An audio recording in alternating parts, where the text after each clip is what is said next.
Hello, my name is Amy Garner, and in this podcast, we're going to be talking to naturopathic nutritionist Deborah Walker. You may rightly wonder why I'm starting a series about energy healing with an interview with a naturopathic nutritionist. Well, firstly, Debbie Walker is very familiar with the topic of energy healing, having trained in a few modalities herself. Not only that, she advocates a holistic view of health and taking full responsibility for our individual wellness, two matters I feel very strongly about. Furthermore, I believe that looking after our physical bodies is fundamental to being able to grow and evolve and access our spirituality in healthy ways. If physical health is neglected, it can lead to major problems down the line. This is a thing that everything else rests upon. I always love the quote by the founder of Iyengar Yoga, BKS Iyengar, who said, "The body is your temple. Keep it pure and clean for your soul to reside in." How important a healthy body is. Despite understanding this, I sometimes feel, and maybe some of you listeners can relate to this as well, that my physical body is a bit of an afterthought. I wonder how many of us with interest in the spiritual are not always fully embodied, instead going around with our heads in the clouds. She founded Natural Health Radio, an online broadcaster of daily talk shows. It was hosted by a team of international experts, authors and practitioners. I hope you enjoy this interview as much as I've enjoyed speaking with her on numerous occasions. With that in mind, let's go over now to hear my conversation with Deborah Walker, award-winning naturopath, as recorded in 2017. Okay, hello Deborah Walker. Lovely to see you and hear you again today. Hi, how are you? How? I'm very well, thank you. Yeah, great. Well, thank you so much for making time to have a chat with me today. I know you're an incredibly busy woman, as I say every time I connect with you. I like to, whenever I refer people to you, I always call you a force of nature, because I just think it's amazing all the things that you do and how passionate you are about naturopathic health. But I guess just for anyone listening today that hasn't ever met a naturopathic nutritionist before or doesn't know about that, what they are, how would you describe what you do? Naturopathic nutrition is where we actually bring together the nutritional information and naturopathic techniques. So we use the two. And so we're not just looking at the nutrition solely, but we're looking at how to cleanse the body with the techniques at the same time. Okay. And take you through that process. And it predominantly uses diet to actually resolve the issues of the body. Okay. And I guess then just to clarify, what is naturopathy? Well, naturopathy. If you can say it in 2 sentences, it might not be possible. Naturopathy basically uses nature to cure the body. So it comes from the fundamental understanding that the body knows how to heal itself. Okay. And therefore, all you're doing is supporting it in that process. Therefore, you are not intervening to do it for it unless it's absolutely necessary. So, and we purely use nature to do that. So you only use things like, depends what the person's specialised in, diet, cleansing techniques. Some people use homeopathy, some people use botanicals like herbs and things like that. And some people will use things like acupuncture. So there'll be a different mixture depending on what that naturopath specialises in. Okay, wonderful. And do you have any favourite sort of things in your toolbox that you end up going to more than others? I always use Bioresonance. So okay. I always scan people unless they're too ill for me to scan them. So that's where I tend to go. Do I have my favourite things? Yes, I have my favourite supplements and things that support the body. I use supplements far more now than ever because people are so busy nowadays. So I tend to prop the body up to a certain extent and support the body whilst I'm doing the changes, so that people can carry on working and keep their energy going. Wow. And I think I've actually seen this resonance machine. I call it a residence machine. And it's correct, isn't it? When I came to see you many years ago for the session at your house, you had the box on your desk. Is that right? Yeah. And it's sorry. No, I just remember it being a bit like kind of out of Doctor Who, this kind of thing with all the knobs on it. And it looked it looked very, very, very technical and scientific. And I imagine it weighs a ton. But I just wondered, what is it? Because I know that it's very integral to the way that you work. Yeah, so how bioresonance works is we're working with physics, and medicine works with physics as well. So we're not that far away from medicine. What it does is it takes the frequencies of the body and it looks at what's working and what isn't working in the body, and then it will either attenuate them, so either make them bigger or smaller according to actually what is necessary to resolve in the body. So if you've got an allergic reaction happening in the body, you don't want that to be any bigger, so it'll start to actually reduce it for the body. So that's what bioresonance does. It pretty much uses the frequencies and feeds them back. Wow, so you kind of connect a person up a bit like when they're having a blood test or a blood pressure, and then the machine takes a reading. Yeah. Okay. And it'll tell me a massive amount of information. So it'll tell, the reason I use it is because of the amount of information that I can get. So for me, it works really well with the case taking. So I can take a case off someone, which pretty much means I will map their health for about 45 minutes, and then I take the information from the body of what the body's telling me. So it may be that you have one priority in your head, and I have to listen to that because it's very important, because my clients are very intuitive. Then I will look at what's important for the body, because most often now we are overriding our bodies and our body's ultimate intuition.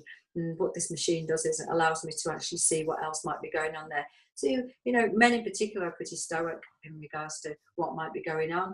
But the machine will tell me if there's other things happening, like emotions. So it can be quite helpful for them in particular.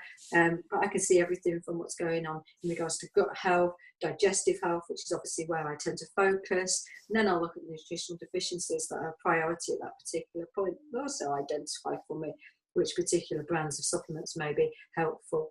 So I have it set up to test the body on all sorts of things. So wow, so it's kind of a full spectrum, going from the emotional range through to the physical, vitamins, minerals, enzymes, hair, state of the hair, nails, things like that. Well, I will look at the state of the hair and nails myself, so that's part of my physical checks that I will do with you anyway, which is because from my perspective, you have to take a very good case as a practitioner. It's not just about the machine, because the machine will give me quite a lot of information, but I will pretty much have come to a form of conclusion from what you've told me anyway, and what I'm looking for is other issues that might not have come up in the actual case taking. Yeah, it'll tell me, gosh, I can look at hormones and neurotransmitters and all sorts of things. It depends what I've decided to look at. And particularly, you know, it may be that you've been on holiday, for instance. One of my clients a few years ago, they actually had been away. They worked away significantly. They'd lost quite a lot of energy quite quickly. And just from the case taken, I hadn't really worked it out what might be going on. The equipment discovered that they had a South American parasite, which absolutely fitted in with the fact that that's where they were traveling through and working regularly.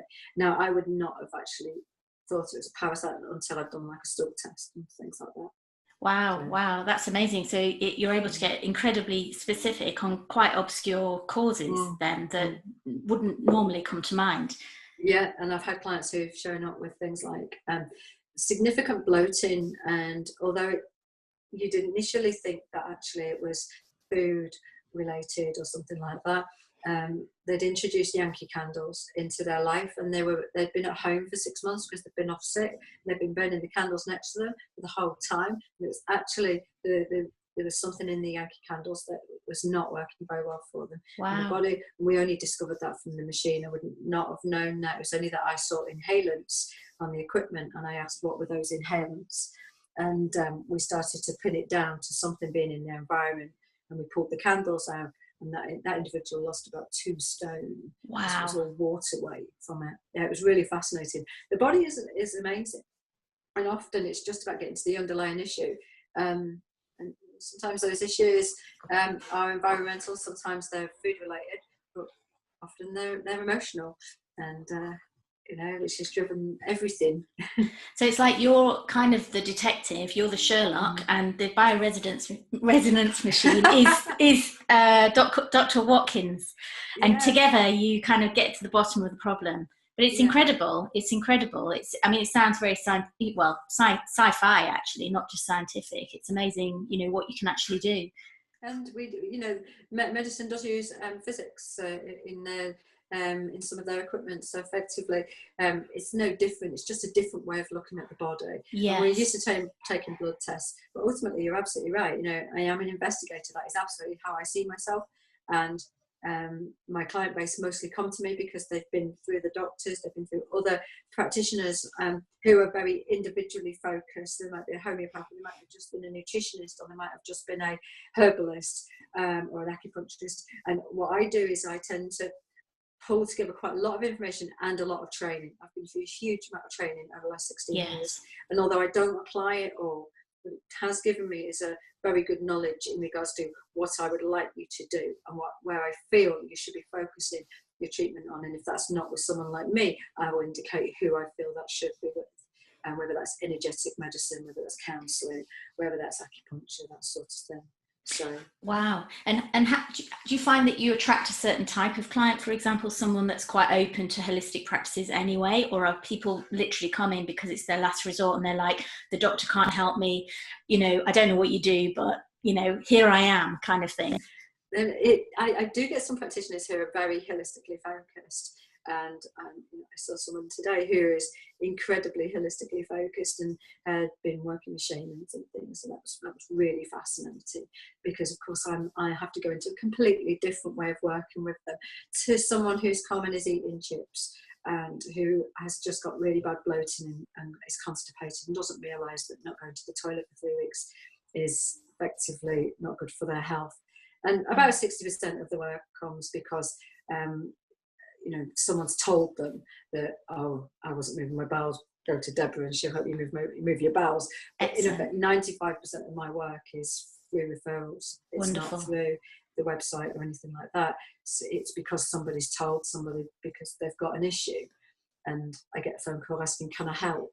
So I'm a bit of a jack of all trades because of that. I'm not a specialist in thyroid. I'm not a specialist in warts or skin. I tend to sit there and go, what is wrong? Let's work it out, shall we? And strip things out stage by stage. But that does mean that it can often be more than one session, as I do work very strategically and analytically to unpick one by one. If I'm lucky, it can be done in one session. Mostly it's more than that. It's 3 sessions. Sure. Is kind of my average.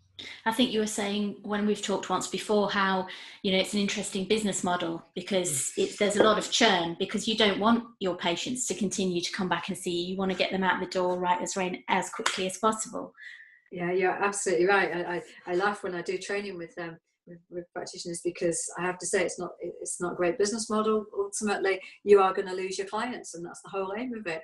Yeah. My aim is to educate naturopaths, educate people. I want to be a mini version of me and have the knowledge that matters to you. And that does mean that actually it's not a continuous supply, month in, month out, month in, month out. That isn't the way it's meant to work from my perspective. It should be, you've got your information and hopefully you've been interested enough to actually go off and do a little bit more research for yourself, and keep in mind that the body knows how to heal itself, and we often are just getting in its own way. Yeah, wonderful. And what do you think are the most common misconceptions about your role, either from the people actually coming through the door for the first time or in sort of society at large?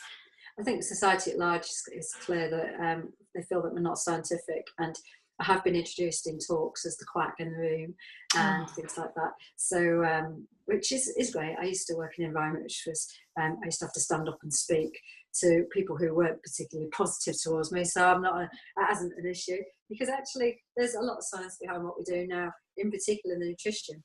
And so it's very difficult to argue against nutrition scientifically.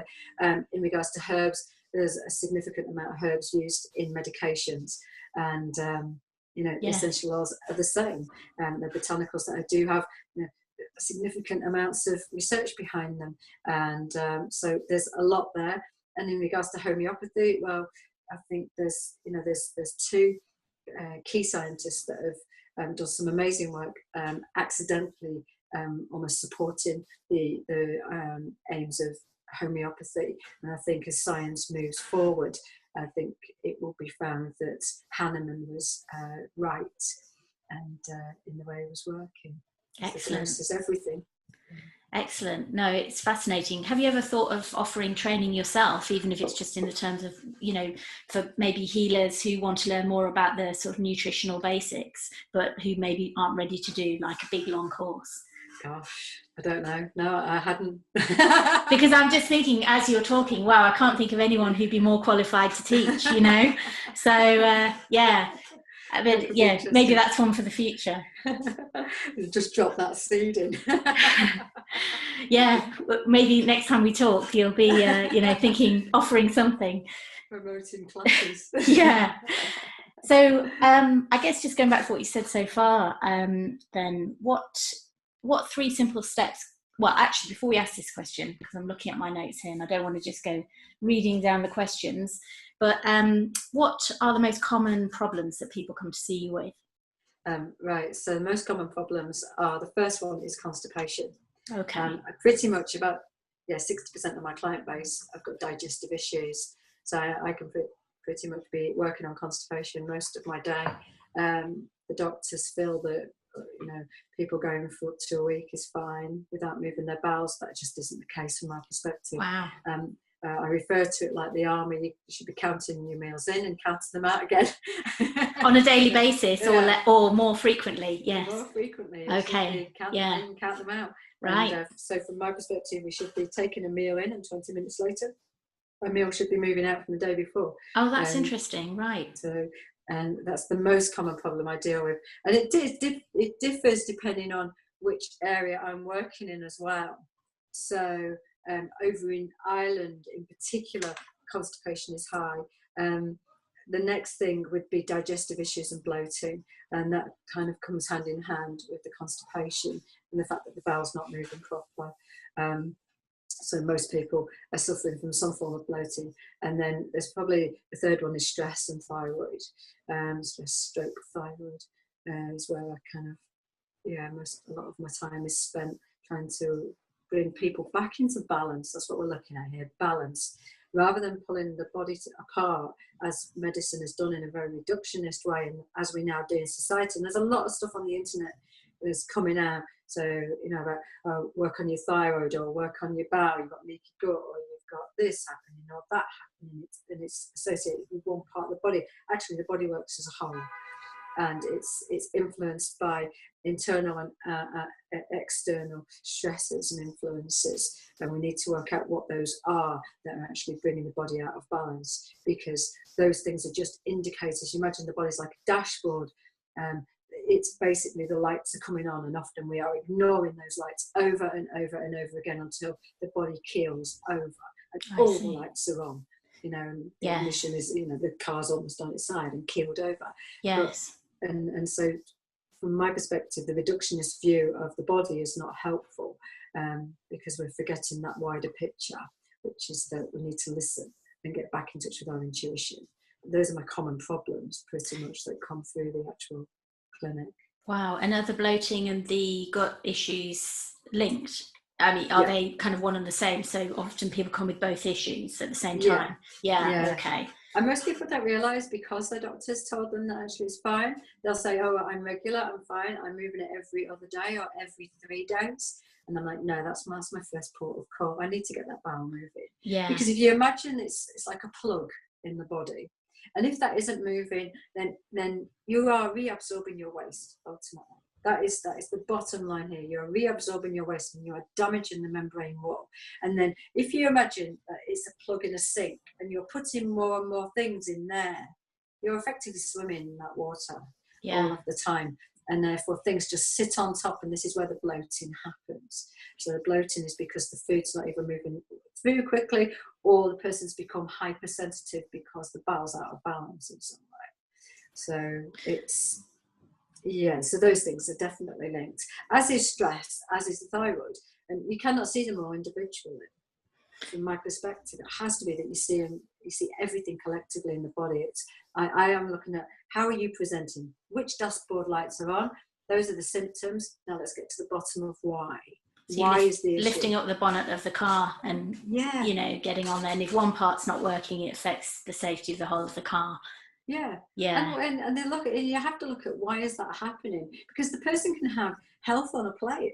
They can have the most amazing diet. In fact, I did have the most amazing diet and I was still ill. And when I saw my practitioner, she said it's because of the stress. Yeah, so you said earlier that often, well, it's always caused by these external factors, and you've mentioned a few things, very unusual external factors. So the parasite from South America and the Yankee Candle, for example, is a sort of common external factors. So you mentioned stress. Is that like the most common sort of lifestyle stress? Yeah, I think you've got the key things that people will often have in the background are stress. They're running around too much in time. They're time poor nowadays. So what happens then is they have a knock-on effect. So they're either staying up too late, so that then affects their hormones. That then affects the eating the next day. Therefore, it will bring excess weight eventually because they're eating more carbohydrate the next day, or starchy carbohydrate, or sweeter foods. And because they're running around so much, they're not and then designing their foods, not taking their time over designing their menu plans to support the body. Most of my people who are stressed and time poor are literally just eating on the run. Yes. All the time, and may only be having one meal a day. So they're wondering why their weight is getting higher and higher, yet they'll be telling me they're eating less and less and less. Yes. And so they may be going all day with no breakfast, a few coffees throughout the day. They've got bloating, they've got stomach pain, and then they're having one meal at about 8 p.m. at night. And it's a recipe for disaster, because we need to feed the body. We need to beautifully feed our body, because it carries messages. Food isn't just about fuel. We've got it in our head, actually. It's just about fueling the body to keep ourselves going nowadays in this hugely overwhelming environment when everything carries a message, and that includes food. And if you are giving the message that actually, I don't deserve breakfast, I don't have time to look after myself at lunch, and everything has to be eaten on the go, then you are telling yourself that actually you don't care about that body. And that body is truly the only vehicle you have. And you have to look after it. If you don't look after it, it will start to put those dashboard lights on, and you will experience pain and all those other associated things that we're told are degeneration of our body due to aging. And I don't think it has to be the case. Absolutely. And you said about people staying up late, and then the next day, I really, everything you said, I can actually think of a few people that live like that. And I'm obviously not perfect myself, so slipping into bad habits occasionally. But you mentioned about people staying up really late. Is that staying up late and then not getting enough hours sleep, or is it just not going with the cycle of sort of trying to go to bed earlier and going the natural cycle? So when it's dark, you think about going to bed. I think we've overridden our natural cycles for a start. So we've got things like devices and televisions and things like that which keep us awake, and lights. Mm-hmm. So at this time of the year in summer, and I'm in Northern Ireland, and so in effect you'd have the light till way into 10 o'clock at night. So your rhythm is going to be very different in summer as it is in winter. But from our perspective, we should be following the light, and we should be from 6 p.m. onwards, we should be bringing the energies down. But instead we have things like stimulants that keep us awake. So we have coffees and teas going, and we'll still have green teas as well, which is a stimulant. And then we'll keep ourselves awake with things like drama on television. So then it gets the adrenals going. I recently watched this serial killer thing at night and couldn't sleep for hours. I did it to myself even. And all I did, Michael just said, "Oh, you've done the whole week is talk about serial killers." And it was just completely on my mind because I couldn't sleep that evening. So I'm not averse to doing that myself. But we've got devices, we've got children on devices, which are actually affecting the melatonin levels. But it's clear that actually when you are keeping yourself awake longer, your performance drops the next day if you are not getting the right amount of sleep. And most people now, the research shows, are living on 6 hours sleep, which is just ridiculous because it's not enough for most people's bodies. That's why they wake up and they need coffee in the morning to get themselves going. And often people will be tired at about 3 p.m. So they're just struggling through the day, a lot of people nowadays. Yeah, fantastic. And so I guess what you're saying is that if you are in balance and you are giving your body what it needs, food-wise, rest-wise, all the other things that we've talked about, then you shouldn't get that dip. It should be a steady flow of energy through the day and then start to wind down at night. Yeah. Okay. We have a rhythm. We do have a rhythm in the body. And we think of it as the circadian rhythm, but also in science it's called chronobiology, where things trigger at specific times throughout, and we are knocking that through keeping ourselves awake and through other things, the drugs we take and all sorts of stuff, that we do. But ultimately, we're knocking that rhythm continuously. And stress is one of those biggest factors, because once we're stressed, so we can have a stressor at, say, 9 o'clock in the morning. So you've dropped your kids off, and it's all been hectic, and you've thrown breakfast into them and you've not eaten anything. You've driven to work like mad. You've had your coffee on the way from Costa, and then you sit down and you've had that email. Your boss suddenly wants you to do something. That's stress by 10 o'clock. If your thyroid is slightly out of balance, then you'll have your 90 minutes of adrenaline hit, for instance, and then it should come out of your system. But because we're having coffee, tea, stimulants throughout the day, constant emails, constant stress coming in, pick the kids back up in a rush, feed them, take them off to football, what happens is the body doesn't relax at any stage. It's constantly got an adrenal picture. And then we think at 8 o'clock at night, I've got to have a glass of wine to wind down. So we're using things to bring ourselves back down again at that point. And then we want chocolate because we brought ourselves down, and then we've got, I need to bring my blood sugar back up slightly, so it will want us to eat at that particular time, then we can't sleep. And then we're wired and tired at that point. Wow. So there's that whole, we're tired, but actually I can't sleep. I've got big eyes and panda eyes because I can't sleep. Sure. Yeah. I mean, listening to that, it's very relatable, all the lifestyle triggers that you've mentioned. I'm just thinking, what if someone's listening to this and realizing, actually, yes, I hear this, I recognize this in myself or the lives of the people around them. What do you have? I mean, it's hard to condense it down when I know, obviously, seeing you in person would be much more beneficial, but just to anyone listening who would like 3 simple steps that they could actually action today without it having to cost a lot of money, what kind of things could they do to sort of take more charge of their health? I think you have to come back to the point that the body knows how to heal itself, and we are getting in its way, and our lifestyle is one of those biggest factors, and our choices around that lifestyle. So it's about working out what is a priority there. I talk about people's to-do lists. People do not get through their to-do list. You have to create a to-love list. You have to create a love list where it's actually you are on there, and you're going to get to yourself at some stage of that day, and you ring fence part of that day. Whether that's things like you make sure you have breakfast, you drink enough water. 99.9% of my clients do not drink enough water. Nowhere enough. If you're going to do anything, you have to make sure you're hydrated. And I think you said in the past, rather than that being a specific amount, it's until your urine runs clear. Yeah.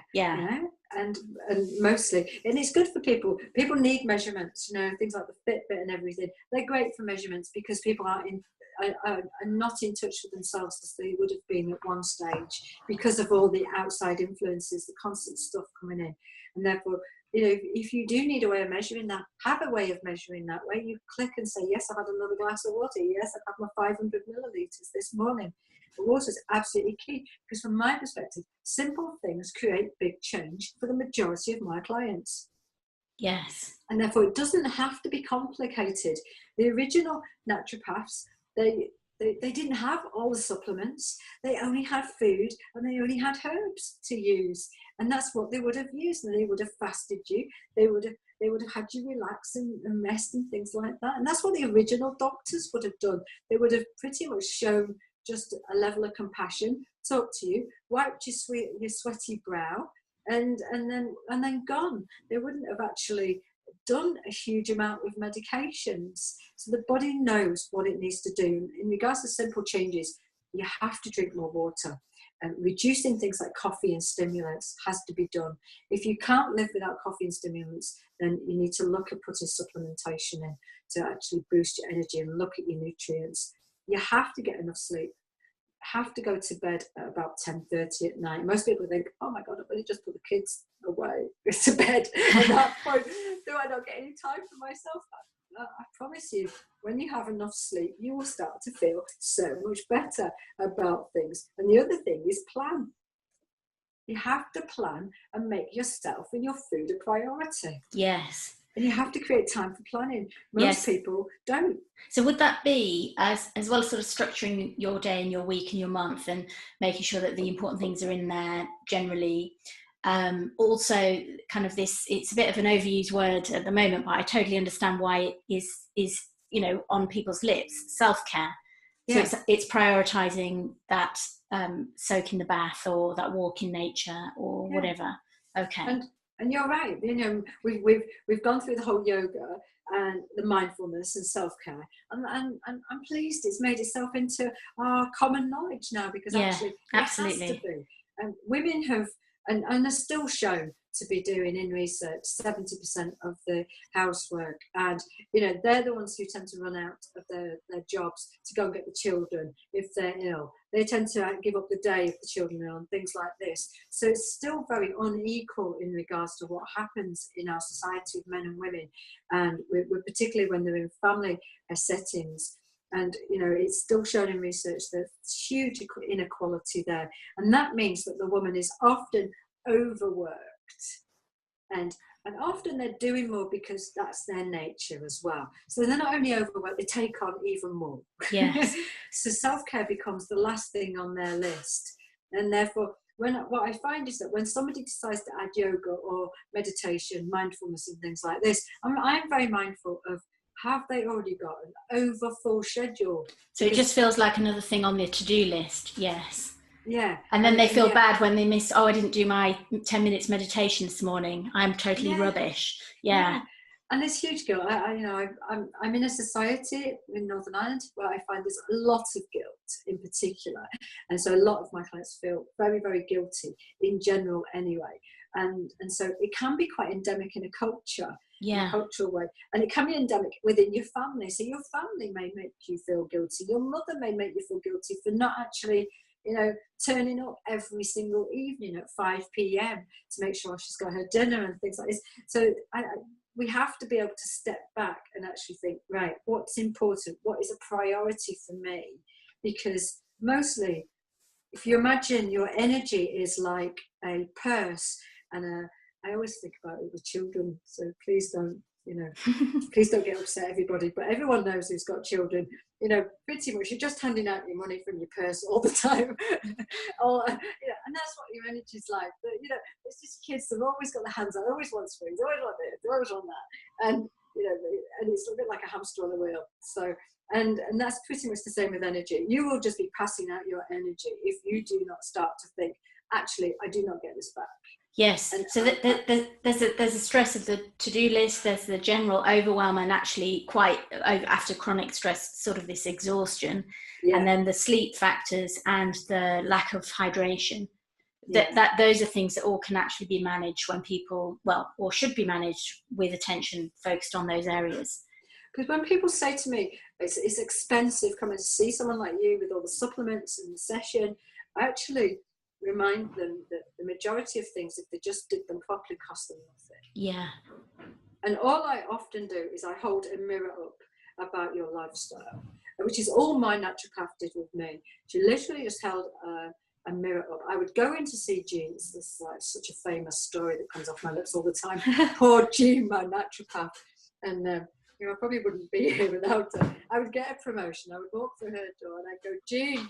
She'd go, what now? And I go, I'm shattered. She'd go, when are you going to leave that job? Because it's not suitable for you. And I used to say, Jean, I've got a promotion. Just patch me up and get me back out again. And she'd patch me up and she'd get me back out again. And on the way out, she'd say, if you just meditated, it would sort everything out. And I used to say, Jean, in your little naturopathic tower, you've got no idea what my life is like. But she was right. And she was absolutely right. I took a period of time out to really review what I was doing in my life. And one of those was, I discovered that I'm not very good. I'm an Aries and I'm not very good at meditating. So I completely understand where people go, I can't meditate. I'm great at starting to meditate and then falling asleep. That is just, that's my forte in this life, of falling asleep to meditation. Instead, I go for walks and I zone out in nature.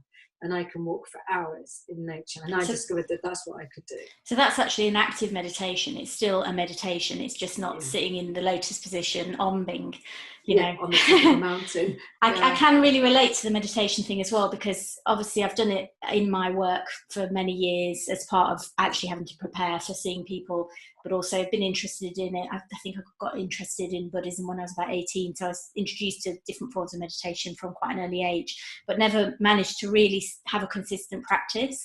And then when my life changed quite massively over the last year and a half, I realised that a lot of the old issues that I'd been dealing with, the stressors, you know, were just not there anymore. Yet on the inside, I was still dealing with the same responses and like worries and concerns. And I thought, oh, okay.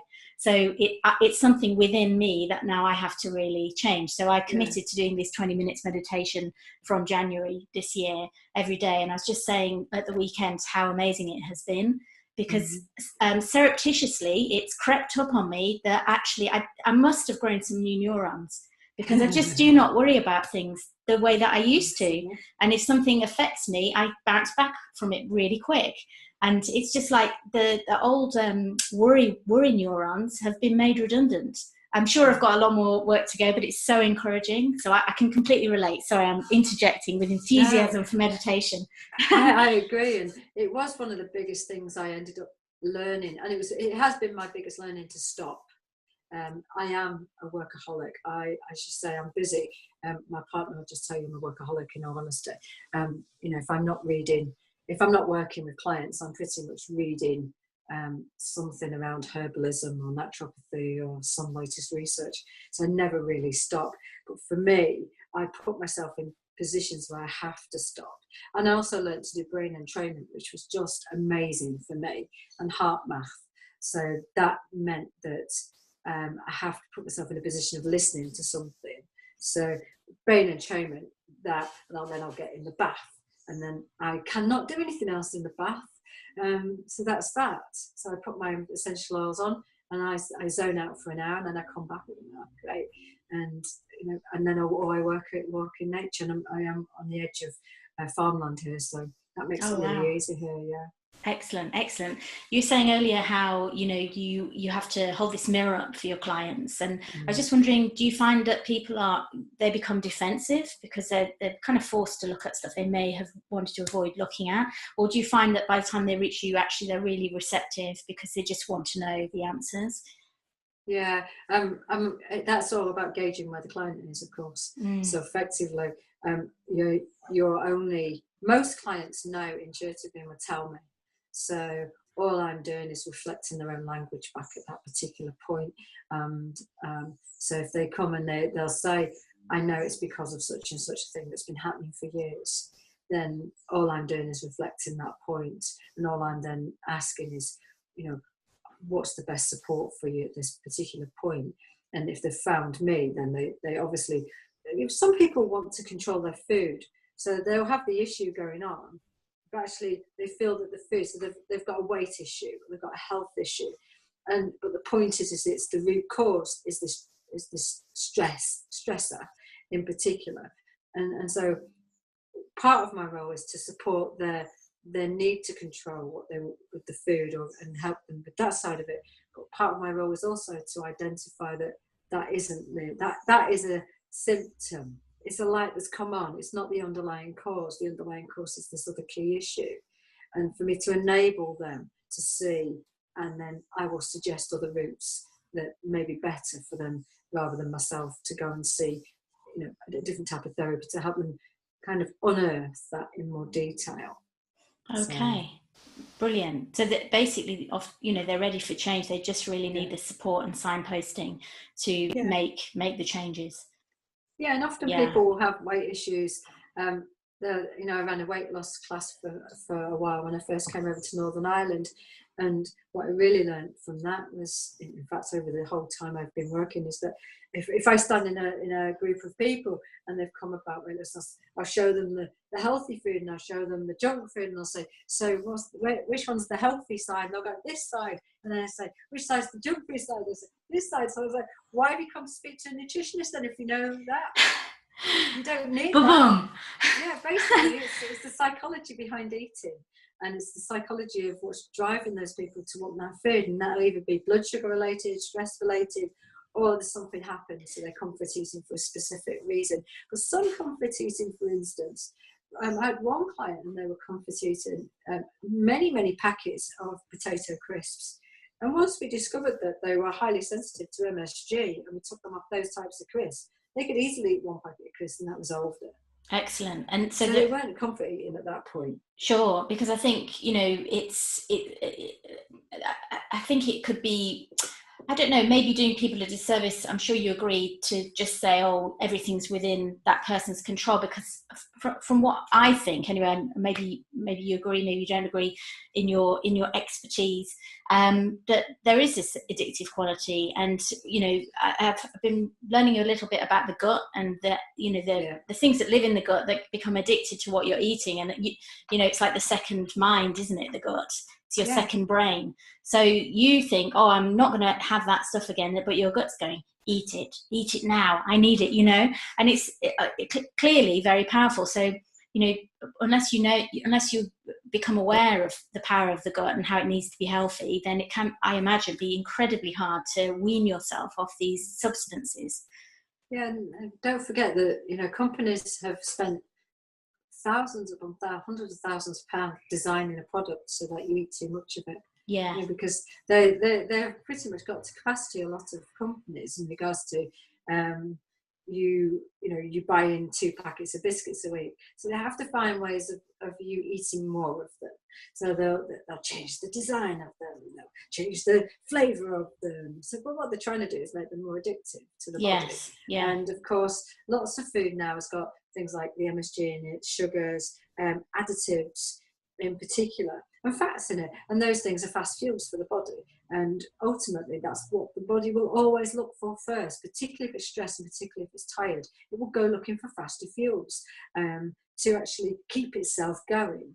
And this is where people end up eating more sweets and stuff like that, particularly at night, and people want their wine. So this is why it becomes addictive, and that's partly blood sugar related as well. So these companies aren't daft at all, and that's why they're making billions or millions upon millions. And our gut bacteria has been very ignored until just recently, as in the medical profession and science has really started to focus on the fact that our bacteria is incredibly important. They realised that due to the antibiotic overuse, first of all, and the fact that they were wiping it out and people were becoming very, very ill. So there's quite a few generations now who are pretty much, their guts are quite damaged due to overuse of antibiotics. Unfortunately, that's been realised because the overuse of antibiotics has led to a bacterial issue in regards to them not being able to kill key bacteria in hospitals and things. So, but yes, our gut can lead to us having increased inflammation, increased weight. Our bacteria influence our weight. It influences our thinking. So, you might have a mental health issue because of your gut bacteria. And that it affects your hormones. It'll be affected if you don't sleep properly. It's affected if you're drinking most of your diet. Don't drink your calories, for instance, because that will affect your gut bacteria. All sorts of things. So yes, your food is absolutely key, because what those lovely bacteria feed on, then create your body accordingly. Yeah, sure. I mean, it seems as a sort of counterbalance to what's going on. These big companies, as you say, selling all this stuff, which actually isn't good for anyone, with just an eye on the bottom line.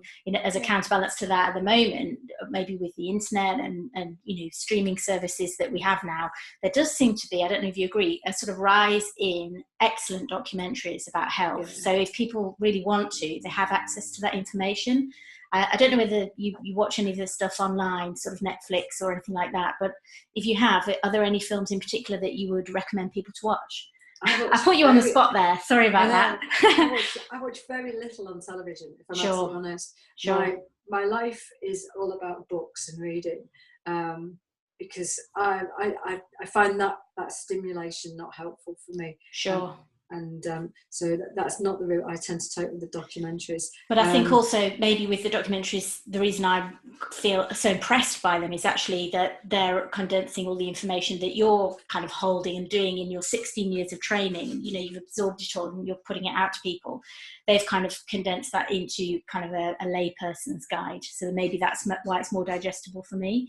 So the internet is amazing. You know, let's not underestimate how powerful the internet has become, and why they want to, you know, the governments want to control it, because ultimately we only had one route of information out. You know, you have the likes of BBC and your associated government main media bodies, and they're approved. So, you know, the information's approved that predominantly comes out through those bodies, and it's very controlled. What through all of those main mass media, it's all very controlled in regards to what they want you to know. If you're unclear about that, watch it around a general election, and you will clearly be influenced to vote one way or the other.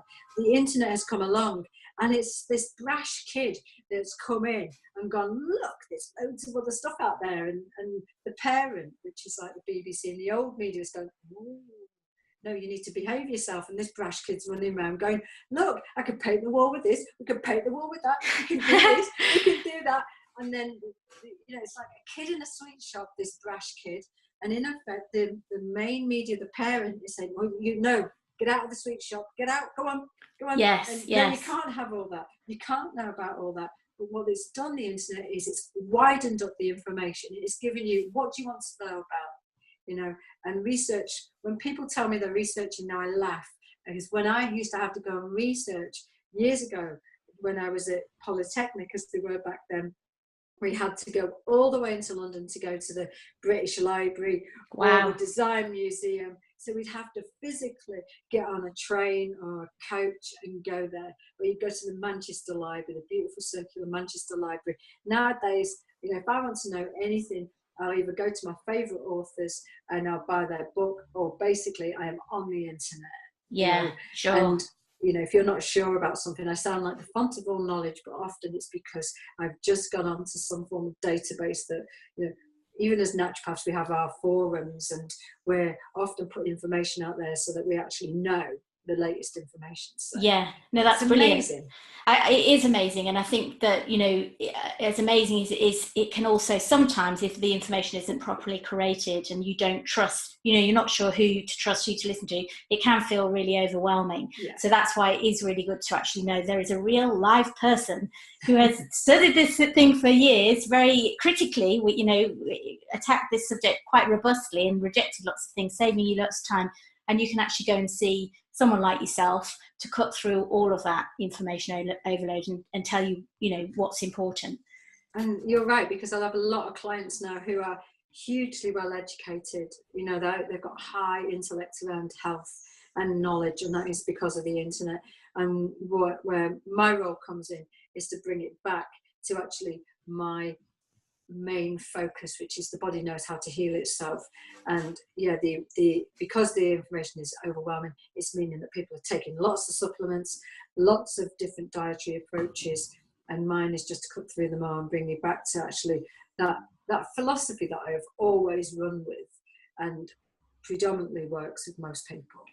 No. Excellent. And I mean, we're coming towards the end of our time now, Deborah. Thank you so much. It's just been such an educational chat. Every time I speak to you, even if it's just chatting, you know, briefly on the phone, I always pick up new information, and it really makes me feel really motivated to redouble my efforts, you know, not to eat that chocolate, you know, before 10 in the morning or whatever.